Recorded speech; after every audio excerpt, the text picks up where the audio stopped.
പ്രിയ പ്രേക്ഷകർക്ക് സീരിയൽ ന്യൂസിലേക്ക് സ്വാഗതം. കൂടുതൽ സീരിയൽ ന്യൂസുകൾ അതിവേഗം ലഭിക്കുന്നതിന് ഈ ചാനൽ മറക്കാതെ സബ്സ്ക്രൈബ് ചെയ്യുക.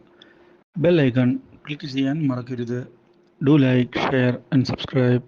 ിന്റെ കാര്യത്തിൽ തനിക്ക് മറ്റൊരു ചിന്ത ഉണ്ട് എന്നുള്ള കാര്യം ഒടുവിൽ തിരിച്ചറിഞ്ഞിരിക്കുകയാണ് പിങ്കി. അത്ര പെട്ടെന്ന് തനിക്ക് അർജുനെ ഉപേക്ഷിക്കാൻ സാധിക്കുകയില്ല എന്നും അർജുൻ തന്റെ മനസ്സിലുണ്ട് എന്നുമുള്ള യാഥാർത്ഥ്യം പിങ്കി തിരിച്ചറിയുകയാണ്. ഇതേ സമയം നമ്മുടെ അർജുനാകട്ടെ ഡിവോഴ്സ് അല്ലാതെ മറ്റു വഴികൾ ഒന്നും തന്നെ ഇല്ല എന്നുള്ള കാര്യം ഉറപ്പിച്ച് പറയുകയും ചെയ്യുന്നു. ഇതിനിടയിൽ ഗൗതം സ്വർണം നഷ്ടപ്പെട്ടത് എങ്ങനെയാണ് എന്ന് കണ്ടെത്തുന്നതിന് വേണ്ടിയുള്ള നീക്കങ്ങൾ ശക്തമായി മുന്നിലേക്ക് കൊണ്ടുപോവുകയാണ്. ഈ അന്വേഷണം ഒടുവിൽ ചെന്ന് നിൽക്കുന്നത് നയനയിലായിരുന്നു.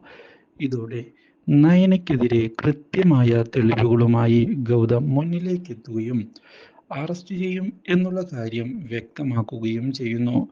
രക്ഷപ്പെടാൻ മറ്റൊരു മാർഗവുമില്ല എന്ന് ഉറപ്പായതിനെ തുടർന്ന് ഒടുവിൽ കുറ്റം സമ്മതിക്കുന്നതിന് നയന തയ്യാറായിരിക്കുകയാണ്.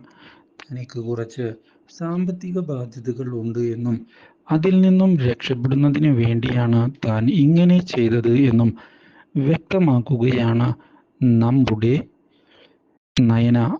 ഇതേ തുടർന്ന് സത്യങ്ങൾ തിരിച്ചറിയുന്ന അർജുനാകെ ഞെട്ടിപ്പോവുകയും പിങ്കിയുടെ കാര്യത്തിൽ താൻ എടുത്ത തീരുമാനം തെറ്റായിപ്പോയി എന്ന് മനസ്സിലാക്കുകയും ചെയ്യുന്നു. Do like, share and subscribe.